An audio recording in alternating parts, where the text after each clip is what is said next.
지금 여러분을 가장 혼란스럽게 하는 것은 어떤 것입니까?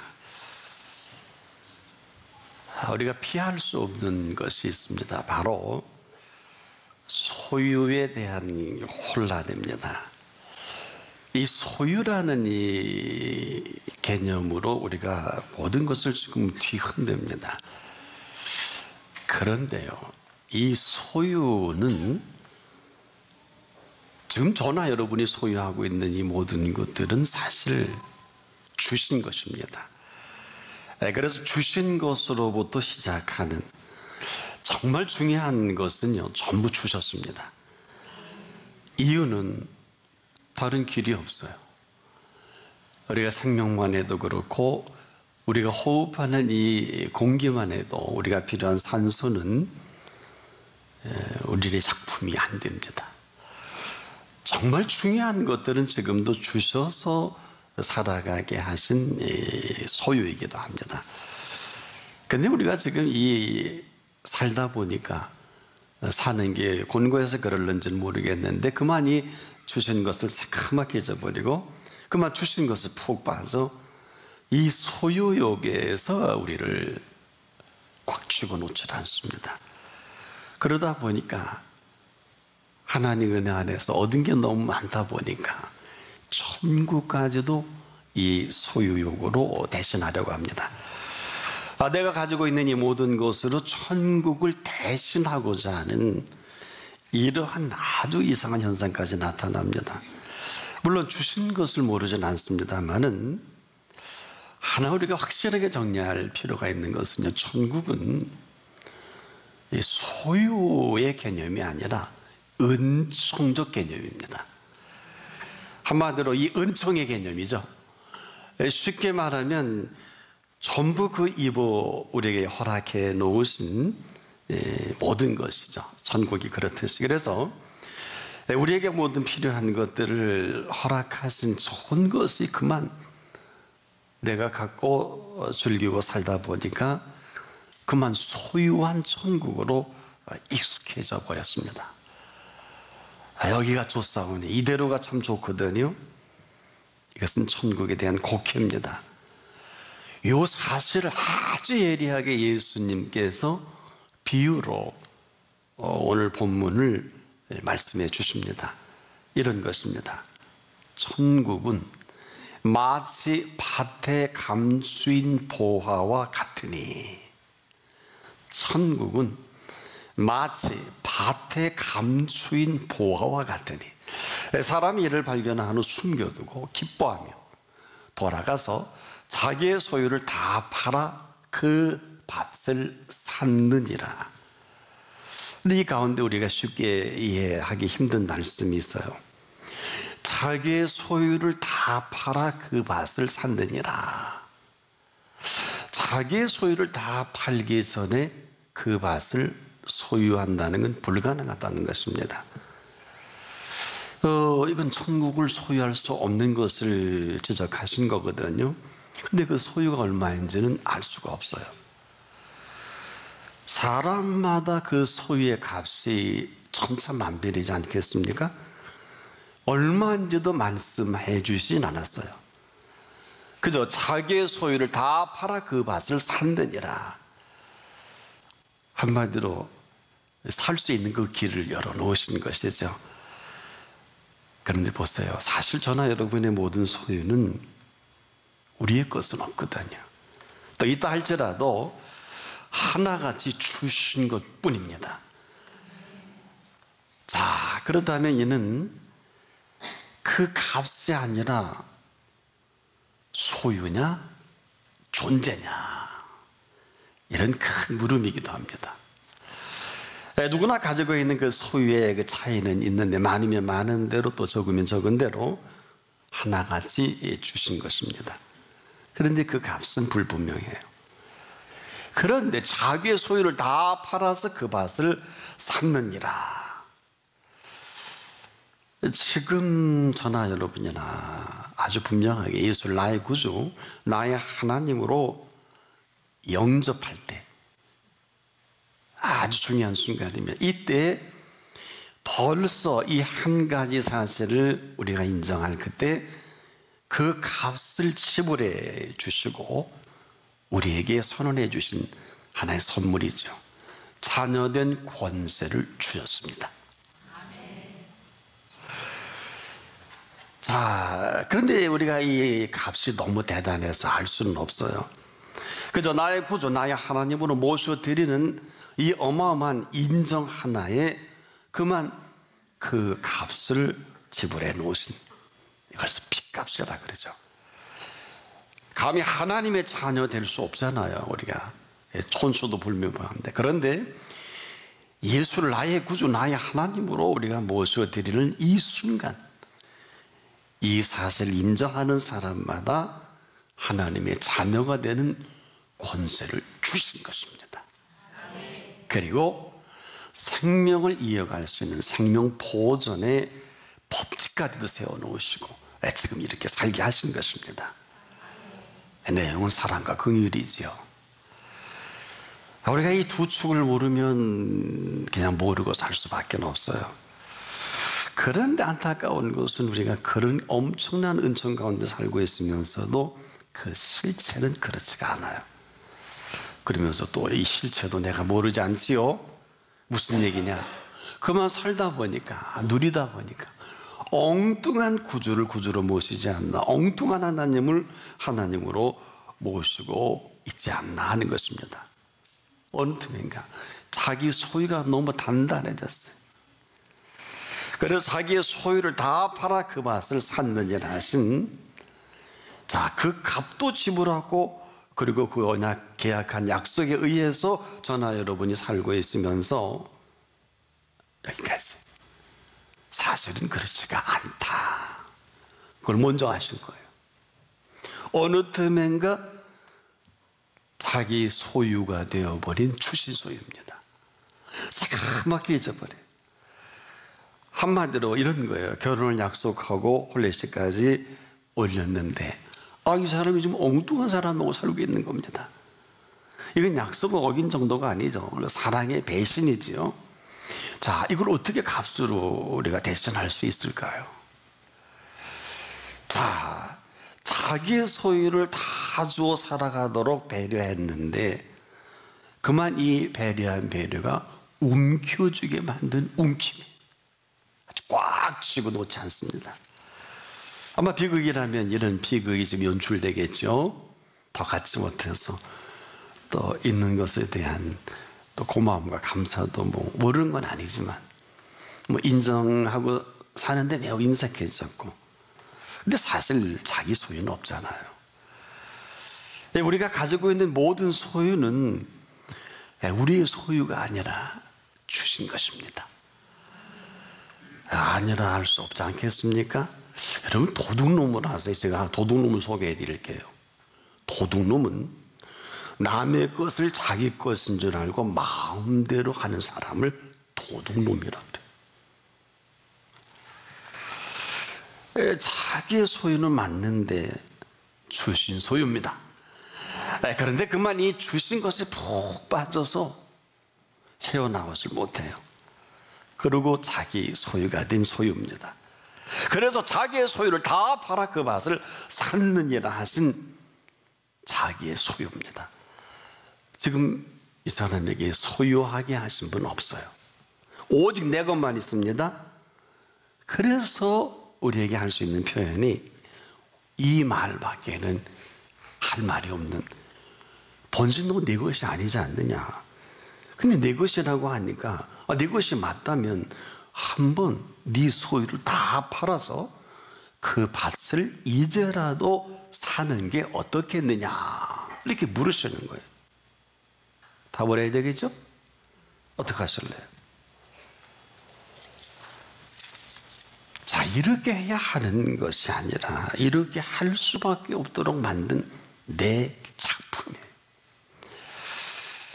자, 우리가 그렇게 하기에는 내 것이 너무 많아요. 증권도 있고 땅도 있고 많이 돈도 있고 집도 있고 뭐 그 외에 뭐 많은 것이 있을 수 있겠죠. 자식도 소중하고 아내도 남편 다 소중하잖아요. 부모도 소중하고. 근데 다 주신 것인데 어느 틈엔가 모두가 내 것이 되어버렸어요. 그래서 천국은 자기의 소유를 다 팔아 그 밭을 샀느니라 하신. 자, 이 소유가 말이죠. 소유가 아니라 주신 소유지요. 자, 그 값을 지금 묻고 계신 소유예요. 여러분에게서는 어떻게 들려집니까? 네가 가지고 있는 모든 소유는 누구 거냐 이렇게 묻는다면 냉큼 답이 나올까요? 이거 묻는 거거든요. 너무 중요했어요. 이렇게 물을 때 답이 없는 사람은 짜증나요. 째려봐야 돼요. 속상해요. 왜? 내 얘기하는 거 아니야? 혹시 나를 합당치 전혀 그럴 필요가 없는데 어느 틈엔가 우리 말씀을 들어도 신앙생활에도 늘 불안합니다.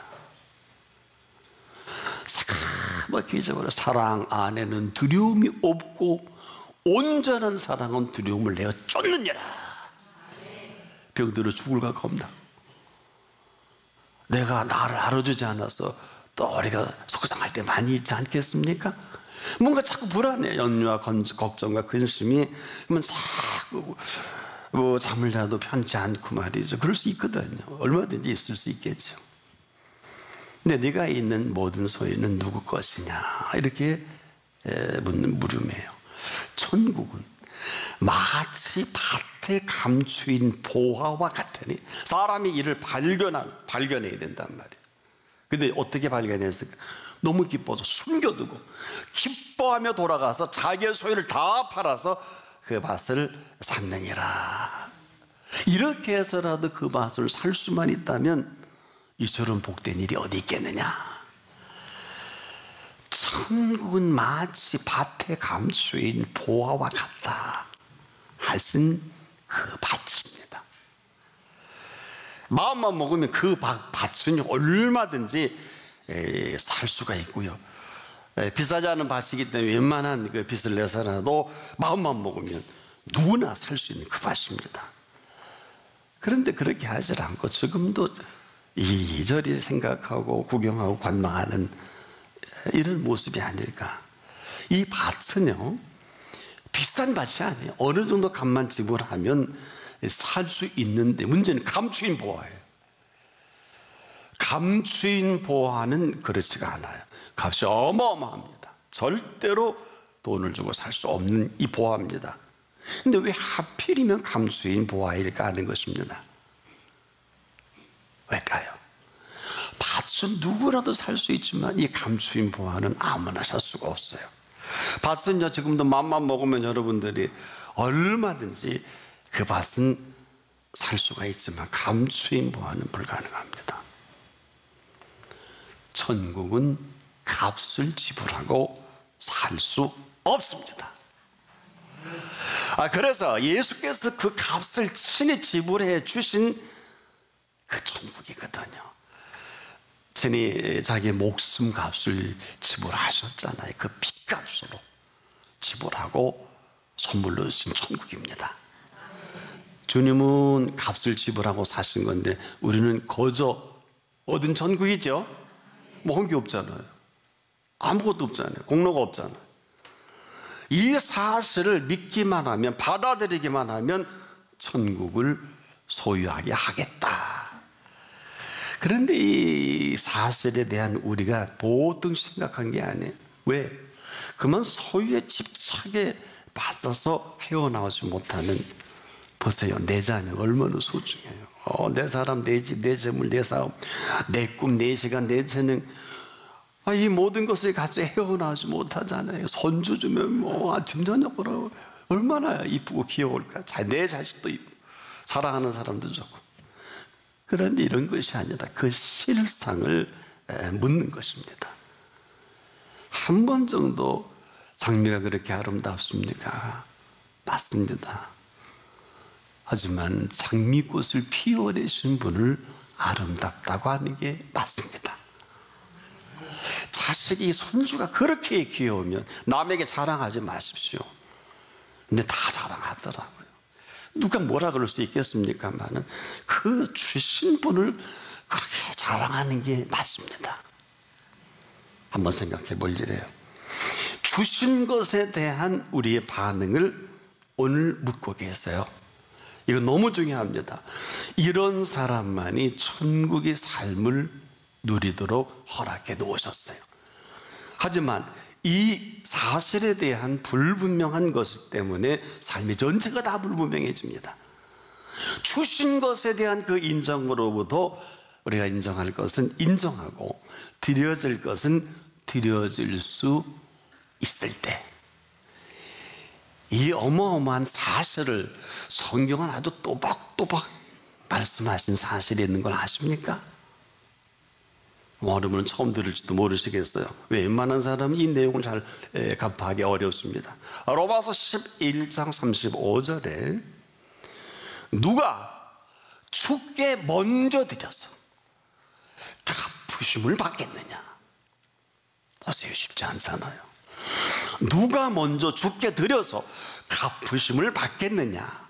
그런데 이 표현하기 전에 사도 바울은 이렇게 심오한 내면을 이렇게 표현합니다. 깊도다 하나님의 지혜와 지식에 부요하며 그의 판단은 측량치 못할 것이며 그의 길은 찾지 못할 것이로다. 누가 주의 마음을 알았느냐. 누가 그의 모사가 되었느냐. 그리고 나서 결론으로 누가 주께 먼저 드려서 갚으심을 받겠느냐. 이건 소득에 대한 부분이에요. 우리가 소득하면 나약해지죠. 먼저 소득은 뭘까요? 우리에게 주신 것에 대한 각자의 아주 내밀한 부분인데 이 인정에 대한 부분입니다. 이 주신 것에 대한 이 주신 분을 우리가 제일 인정한 드러내놓는 약속이기도 하면서 표현이 이제 11조에 대한 부분이죠. 이것은 하나님이 주신 것을 먼저 인정하는 거거든요.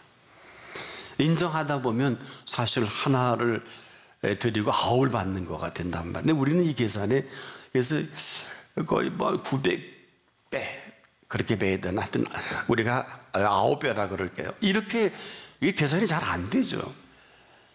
여러분, 성경은 아주 100배, 30배, 60배, 30배, 60배, 100배가 아니에요. 평균이 100배예요. 조금 못한 게 60배, 그리고 조금 못한 게 30배예요. 그러면 월런 버핏이 1년 연간 그 이유를 따져봤더니 23, 4% 돼요. 그럼 0.2324란 말이에요. 월런 버핏이 1년 수입의 그 비율이. 우리는 한 번에 100배, 60배, 30배. 믿는 사람이 없으니까 이런 사람 보기도 귀하죠. 있습니다. 여러분, 있어요.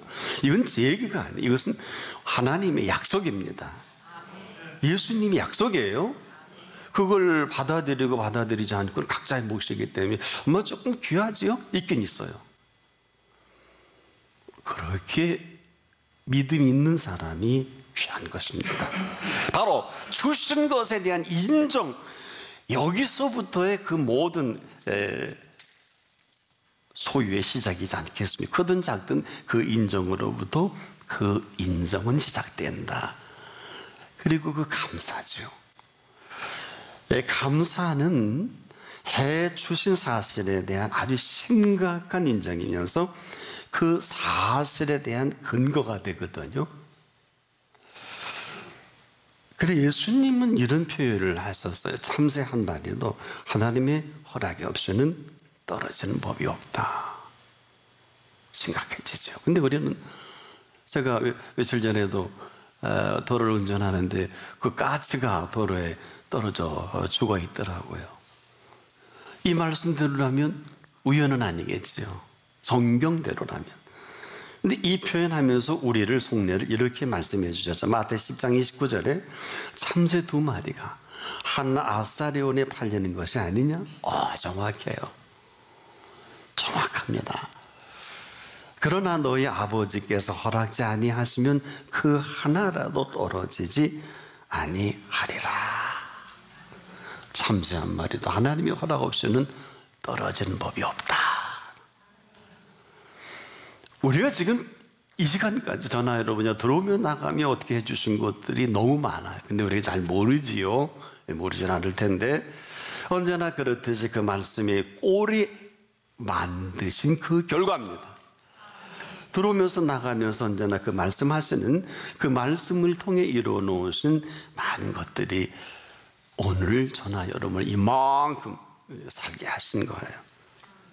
그리스도인이 맞다면, 아니면 몰라도 그리스도인이 맞다면 언제나 그 소유는 성령께서 말씀하신 그 말씀으로 이루어 놓으신 것입니다. 이렇게 정리할게. 그리스도인은 일을 할 때마다 말씀하시는 성령께서 말씀하시지 않는 경우가 없어요. 이 사실을 우리가 가장 알아듣기 쉽게 표현한 그 표현이 있어요. 범사에 감사하라. 근데 아무렇게나 나 범사 이건 아니에요. 이건 그런 거 하지 마세요. 또 죄송하지만 감사의 물을 그냥 아무렇게나 할 수도 있거든요. 그건 아무렇게나 하는 감사는 이 감사하고 관계없어요. 나 감사 이것도 아닙니다. 우리가 감사를 지금이라도 새카맣게 잊고 살았다면 지금이라도 이 감사는 먼저 인정이 필요해요. 아주 구체적으로 보세요. 참새 한 마리에 대한 부분도 언급을 하신 이유가 뭘까? 네 머리끝에서 발끝까지 내 손이 닿지 않은 것이 없다는 이 사실입니다. 근데 우리는 여기에 구체적인 인정에 매우 아주 약합니다. 이거예요. 네 소유냐 주신 소유냐 이걸 말하라느니, 주신 소유가 분명하다면 이제부터 천국에 대한 밭의 감수인 보화의 이 비유에 뭐라 그런 줄 아세요? 뭐라 그런 줄 아세요? 귀 있는 자는 들으라. 귀 있는 자는 들으라 하시면서 이렇게 말씀하신 거예요. 천국은 마치 밭의 감추인 보화와 같으니 사람이 이를 발견한 후 숨겨두고 너무 기뻐하여 돌아가서 자기의 소유를 다 팔아 그 밭을 샀느니라. 귀 있는 자는 들으라 그랬어요. 근데 귀 없는 자가 많은가 보죠. 나는 다 귀 있어서 귀 있는 줄 알았는데 사실 늘 설교를 해보면 생뚱맞은 반응하는 게 참 많아요. 여러분, 나는 여러분이 말씀을 들을 때 가장 심각하게 듣기를 원합니다. 저를 그냥 잡아먹을 듯이 쳐다보는 것도 좋을 것 같아요. 왜?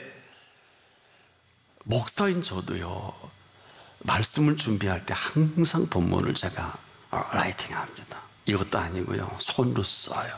다시 또박또박 본문을 쓰면 그렇게 수십 년 봤던 말씀도요, 내가 미처 알지 못했던 것을 많이 발견하면서, 야, 우리가 뭐하고 살았지? 여러분, 오늘 이 본문을 예수를 한 1, 2년 믿으면 한두 번 설교 다 들었던 본문이에요. 그런데 이 말씀은 우리가 대화할 때마다 또박또박 그 말씀을 한번 다시 기록을 합니다. 안 해도 되잖아. 어떤 거 암송하는 것도 많고요. 다시 써보면 제가 상상할 수 없는 그 분에 감추어진 말씀을 발견할 때가 많아서 어떤 날 하루 종일 너무 감사해서 이런 기도들, 하나님 제가 아직도 안 죽고 이 말씀이 깊은 뜻을 알 수 있는 시간을, 이런 생명을 주시니 감사합니다. 너무 좋아요. 보세요. 오늘 본문에 밭인데 감추어둔 보화를 그 사람만 본 거예요. 너무 좋아서 숨겨두고 기뻐하여, 기뻐하여, 본문에 그랬죠. 기뻐하며 돌아가서 남이 먼저 살까봐, 남이 볼까봐 자기의 소유를 다 팔아가면, 천국은 우리의 소유를 다 팔아도 갈 수 없습니다. 사지는 게 아닙니다. 천국은 누구나 갈 수 있지만 아무나 갈 수는 없습니다. 이 사람 얼마나 좋으면, 표현이 재미있어요. 사랑의 일을 발견하노. 저는 이 표현을 제가 말씀을 대하면서 지금도 설교합니다만은 저는 설교 시간이 가장 기뻐요. 왜? 제게 주신 은혜를 나눌 수 있는 시간이니까 너무너무 좋아요. 오해 없이 들어주실 바랍니다. 이 말씀을 제가 준비하고 말씀을 하다가요, 제 가벼운 질고 병들이 어마어마하게 치유해 주셨어요. 말씀은, 하나님 말씀은 살았고 운동력이 있잖아요. 좌우에 날선 어떤 것보다 예리하지 않습니까? 혼과 영과 및 관절과 골수를 찔러 쪼개기까지 하는데, 살아있는 말씀은 머리끝부터 발끝까지 어루만지셔서 오해 없이 들어주시기 바랍니다. 정말 I am so happy. 그래서 항상 제가 말씀 준비할 때는 문을 닫아두고 두 사람한테도 특별한 내용 아니면 부탁을 합니다. 천국은 누구나 갈 수 있지만 아무나 갈 수는 없다. 은총은 누구에게나 다 열려져 있지만 아무나 은총은 아니지 않겠느냐. 나는 오늘도 이 시간이 우리의 주신 모든 것이 모르진 않는데 어느 틈엔가 내 것으로 똘똘 뭉쳤어. 내 것이라고 한다면 이제라도 자기의 소유를 다 파는 안에 있어도 감추인 보화는 못 사요. 밭은 누구나 다 살 수가 있습니다. 밭은 다 살 수가 있어요. 이걸 열어놓으신 거예요. 나는 오늘도 발견한 기쁨과 즐거움이 넘쳐나기를 바랍니다. 이 기쁨은, 그리고 이 즐거움은요, 자기의 모든 소유보다 더 큰 것입니다. 때문에 이런 은혜로 천국의 삶이 시작될